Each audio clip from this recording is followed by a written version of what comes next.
நமது மெய்ப்பரும் நமது மீட்பரும் நமது ஆண்டவருமாகிய இயேசு கிறிஸ்துவில் பிரியமான உறவுகளே, நாள்தோறும் வத்திக்கான் வானொலி நிகழ்ச்சிகளை அருள் ஒளி இணையதளம் வழியாக உங்களுக்கு நாங்கள் ஒளிபரப்புகின்றோம்.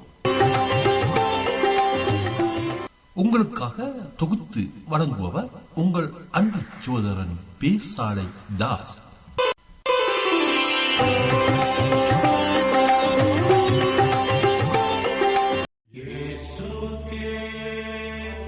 லவ்தேத்தூர் இயேசுஸ் கிறிஸ்துஸ். இயேசு கிறிஸ்துவுக்கு புகழ். தமிழ் கூறும் நல்லுலகில் வாழும் அனைத்து அன்பு உள்ளங்களுக்கும் வத்திக்கான் வானொலியின் வணக்கம். இறைவன் உங்கள் உள்ளத்தையும் இல்லத்தையும் தன் அன்பாலும் அருளாலும் அமைதியாலும் இன்றும் என்றும் நிரப்புவாராக.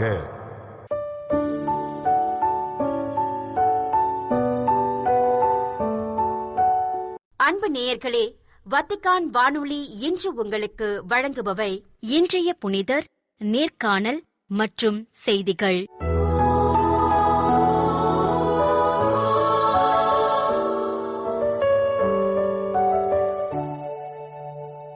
இன்றைய புனிதர்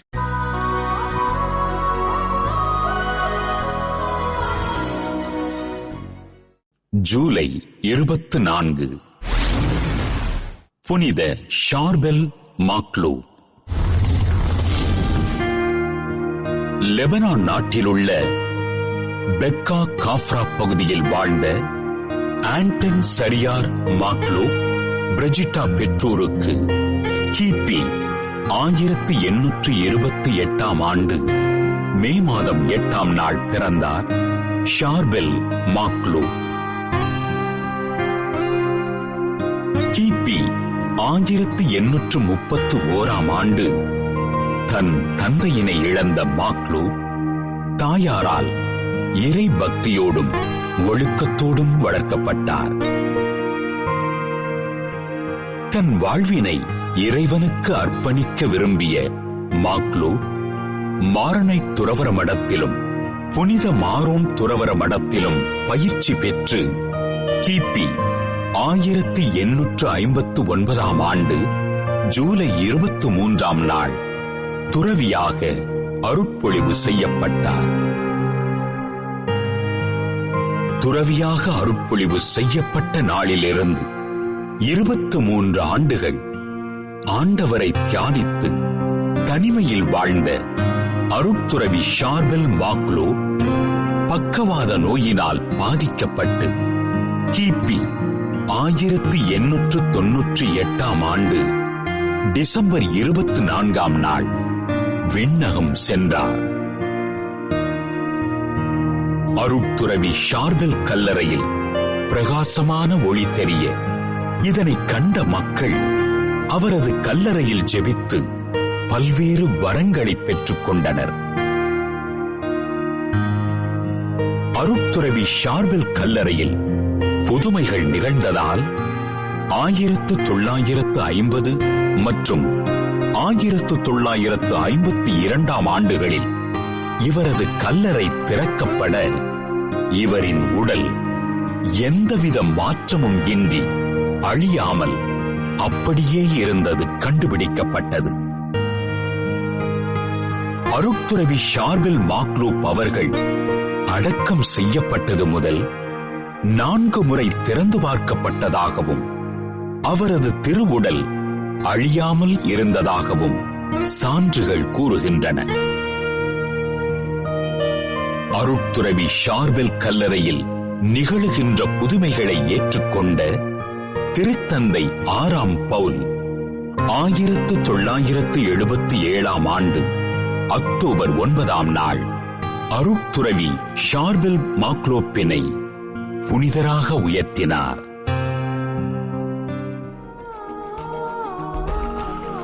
புனித ஷார்பெல் மாக்லூ திருவிழாவினை கொண்டாடுகின்ற நாம் பக்கவாத நோயினால் துன்புறுகின்ற சகோதர சகோதரிகளின் நோய் நீங்கவும் அவர்களை இறைவன் ஆசீர்வதித்து வழிநடத்தவும் ஆண்டவரிடம் ஜெபிப்போம்.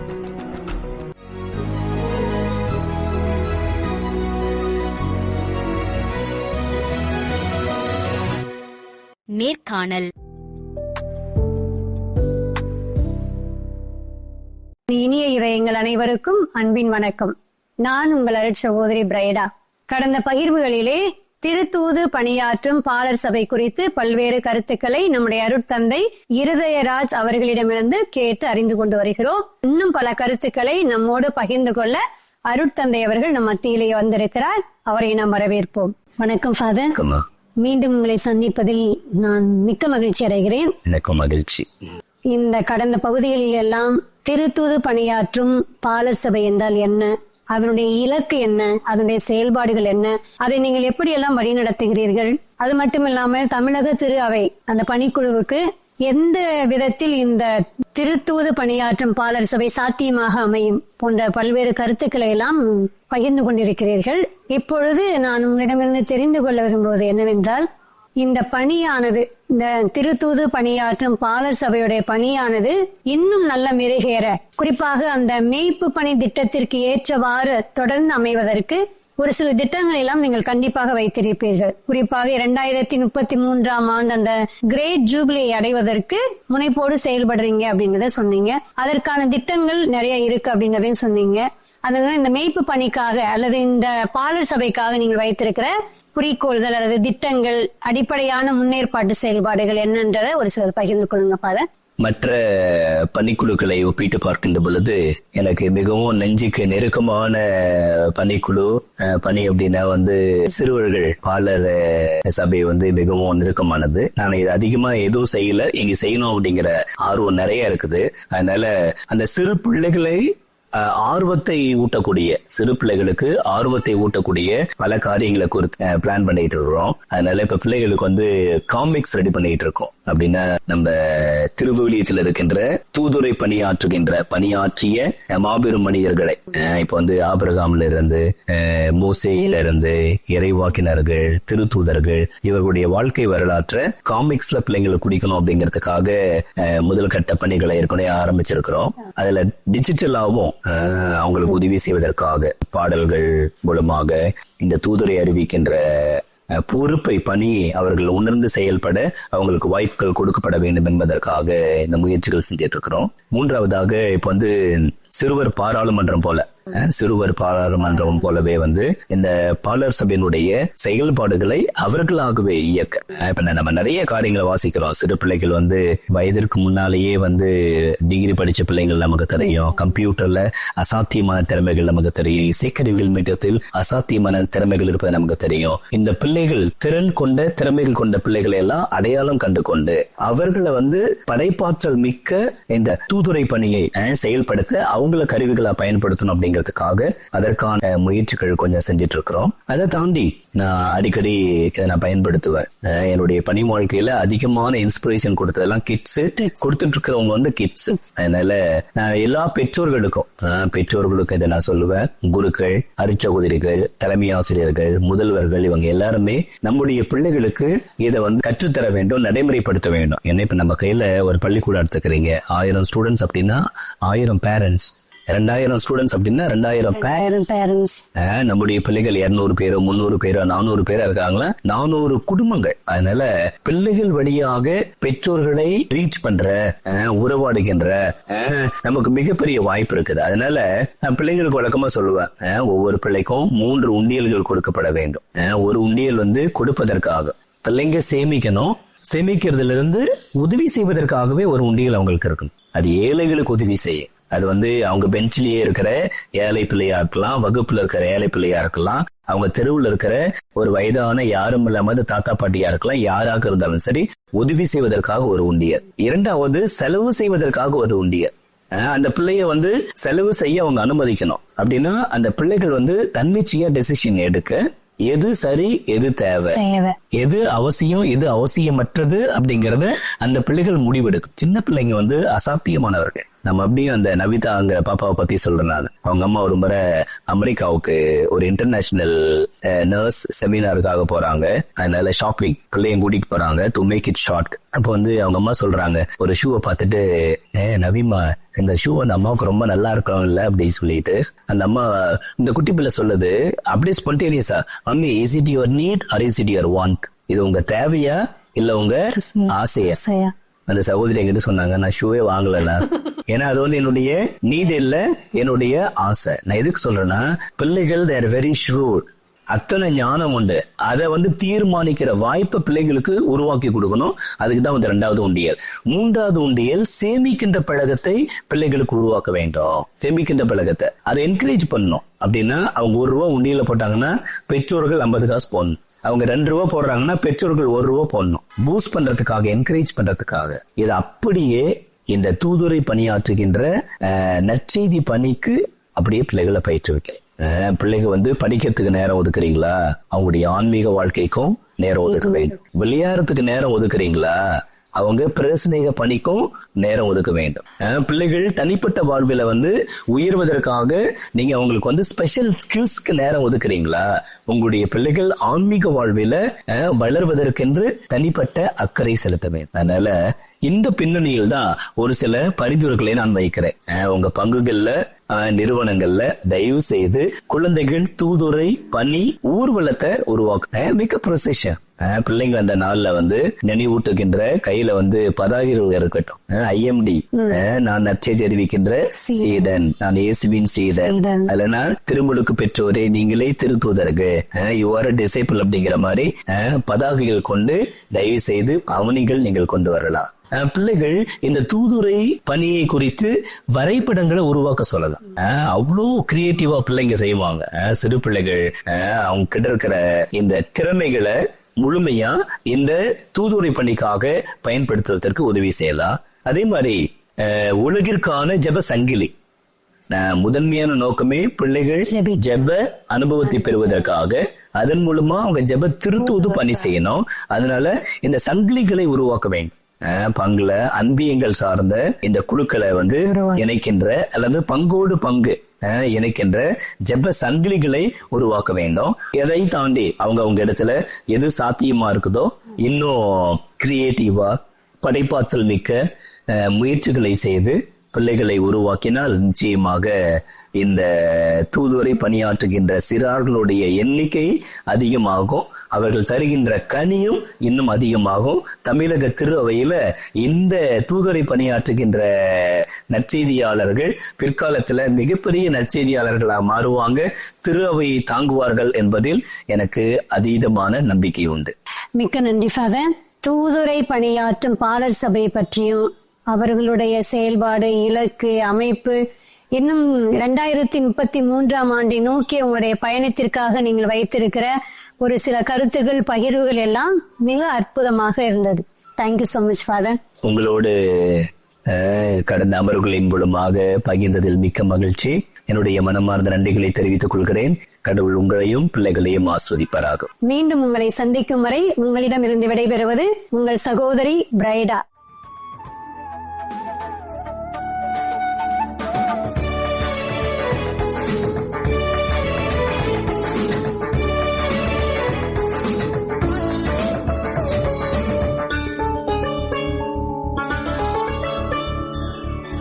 அதிகாலை துயில் எழும்போது உன்முகம் தெரிந்திட வேண்டும்.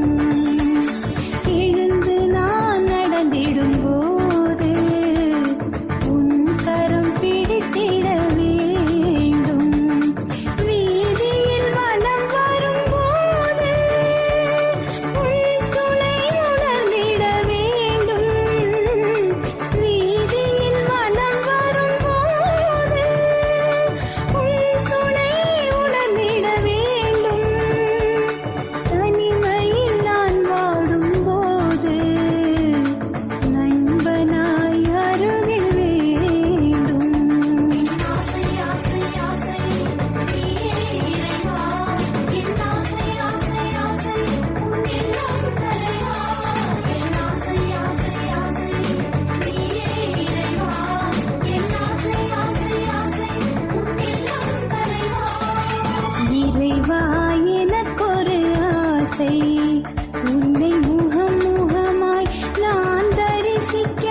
செய்திகள். இத்தாலி குடியரசுத் தலைவர் செர்ஜியோ மட்டரெல்லா அவர்களின் 85வது பிறந்த நாளை முன்னிட்டு திருத்தந்தை 14ஆம் லியோ அவர்கள் வாழ்த்து தந்தி ஒன்றை அனுப்பி அவருக்காக தனது ஜெபங்களை உறுதியளித்துள்ளார். ஜூலை 23 வியாழனன்று அனுப்பப்பட்ட அந்த வாழ்த்துச் செய்தியில் இத்தாலியின் திரு அவை மற்றும் சமூக வாழ்வின் மீது குடியரசுத் தலைவர் தொடர்ந்து செலுத்தி வரும் அக்கறைக்காக திருத்தந்தை தனது மனமார்ந்த நன்றியை தெரிவித்துள்ளார். அத்துடன் குடியரசுத் தலைவர் மட்டரெல்லா, அவரது குடும்பத்தினர், அவருடன் பணியாற்றும் ஒத்துழைப்பாளர்கள் மற்றும் அன்புக்குரிய இத்தாலி நாட்டின் அனைத்து மக்களுக்கும் தனது நல்வாழ்த்துக்களையும் திருத்தூது ஆசிரியையும் திருத்தந்தை வழங்கியுள்ளார். கடந்த 2025ஆம் ஆண்டு அக்டோபர் 14ஆம் நாள் இத்தாலி குடியரசுத் தலைவரின் அதிகாரப்பூர்வ இல்லமான குயிரினாலே அரண்மனைக்கு திருத்தந்தை அவர்கள் வரலாற்று சிறப்புமிக்க பயணம் மேற்கொண்டார். அந்த சந்திப்பில் உரையாற்றிய திருத்தந்தை அவர்கள் உலக அமைதிக்கும் நிலையான முன்னேற்றத்திற்கும் பல்தரப்பு அனைத்துலக ஒத்துழைப்பு இன்றியமையாதது என்பதை வலியுறுத்தினார். ஐரோப்பாவில் குடும்பங்களை பாதுகாக்கும் கொள்கைகள் வலுப்படுத்த வேண்டியதன் அவசியத்தையும் தொடர்ந்து குறைந்து வரும் பிறப்பு விகிதம் குறித்து தனது ஆழ்ந்த கவலையையும் வெளிப்படுத்தினார்.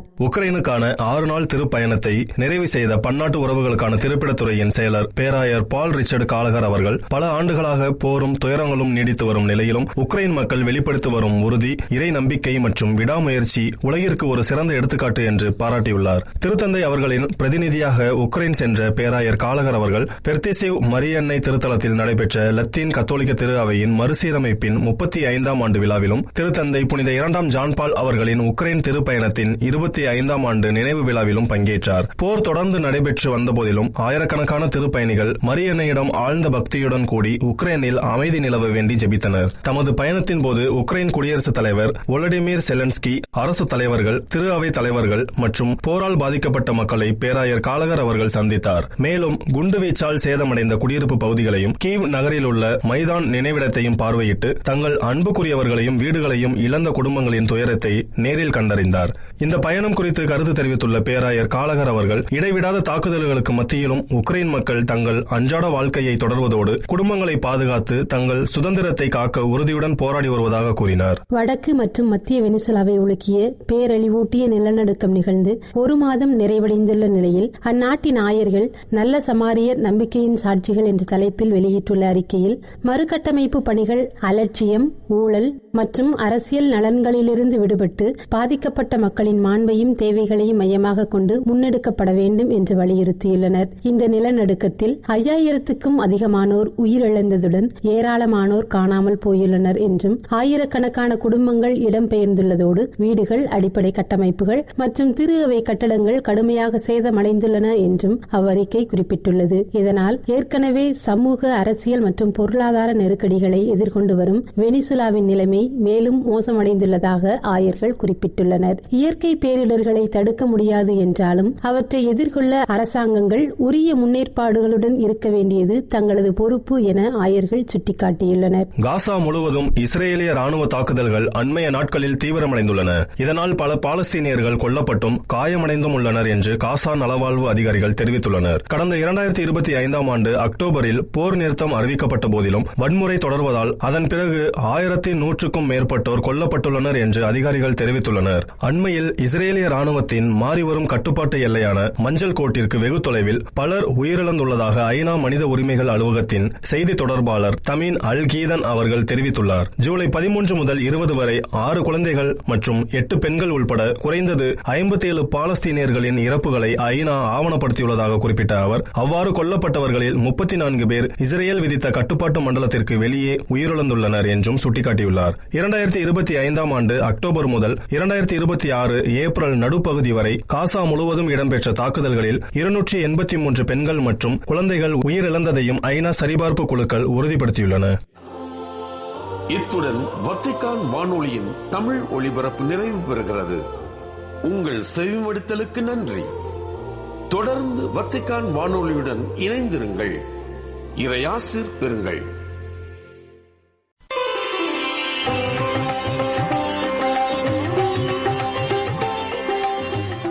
நமது மெய்ப்பரும் நமது மீட்பரும் நமது ஆண்டவருமாகிய இயேசு கிறிஸ்துவில் பிரியமான உறவுகளே, நாள்தோறும் வத்திக்கான் வானொலியின் நிகழ்ச்சிகளை அருள் ஒளி இணையதளம் வழியாக உங்களுக்கு நாங்கள் ஒளிபரப்புகின்றோம். உங்களுக்காக தொகுத்து வழங்குபவர் உங்கள் அன்பு சகோதரன் பேசாலை தாஸ்.